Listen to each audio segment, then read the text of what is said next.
सल्तनत उस्मानिया कि जिसने तकरीबन 3 बर-ए-आज़मों पर अपनी हुकूमत कायम कर रखी थी, और इस सल्तनत के बानी जिनका नाम उस्मान गाजी था, अर्तुगरुल गाजी के बेटे थे। अर्तुगरुल गाजी से ये शुरू होने वाली सल्तनत उस्मानिया सल्तनत के आखिरी चश्मो चिराग सुल्तान अब्दुल हमीद तक पहुंची और वहीं आकर इख्तिताम हुई।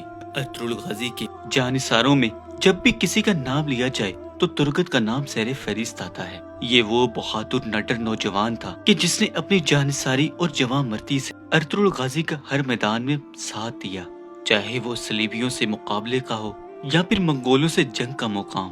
हर हाल में उसने अर्तुगरुल गाजी का साथ दिया। दोस्तों, तुर्गत एक बहादुर और नडर नौजवान था जिसने तकरीबन 36 साल तक एनागोल शहर पर राज किया।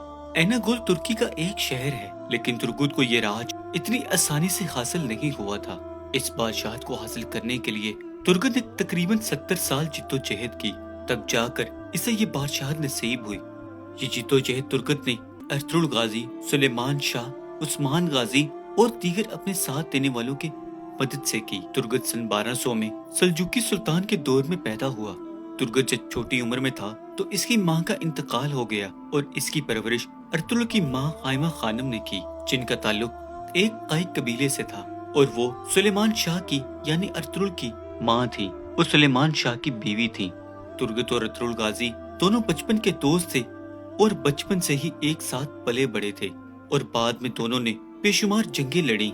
तुर्गत ने जंगी महारत और तीर अंदाजी सुलेमान शाह से सीखी, लेकिन तुर्गत ने लड़ाई में तलवार की बजाय कुल्हाड़े का इस्तेमाल किया और ये कुल्हाड़ा आज भी तुर्की के म्यूजियम में मौजूद है। और तुर्गत अर्तुगरुल गाजी के दौर में उसके वजीर के तौर पर भी काम करता रहा, यहाँ तक कि अर्तुगरुल गाजी ने तुर्गत को अपने सिपाहियों का सिपा सलार मुकर्रर कर दिया और तुर्गत तकरीबन 3 पुश्तों तक सिपा सलार बना रहा।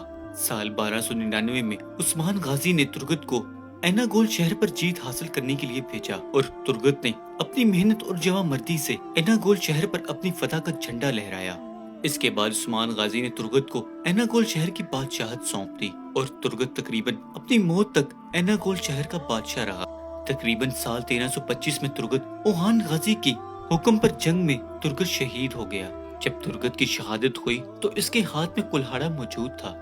दोस्तों, तुर्गत की जिंदगी के बारे ज्यादा तफसीलात तो नहीं है, लेकिन तारीख में इसके एक बेटे का जिक्र मिलता है।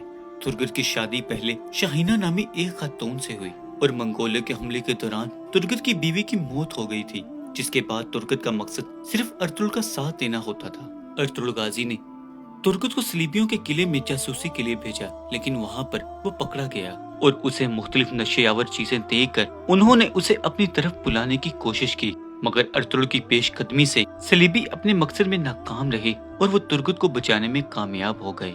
इसके बाद तुर्गत की शादी नूरगुल खातून से हुई, जिसे बाद अज़ां शहीद कर दिया गया। तुर्गत एक नहायत बहादुर और नडर जंगजू था और तुर्कों का ये शेर नडर नौजवान सन 1325 में शहादत के रुतबे पर फाइज हुआ। अल्लाह तुर्गत पर अपनी रहमतों का करोड़ा नज़ूल फरमाए, आमीन।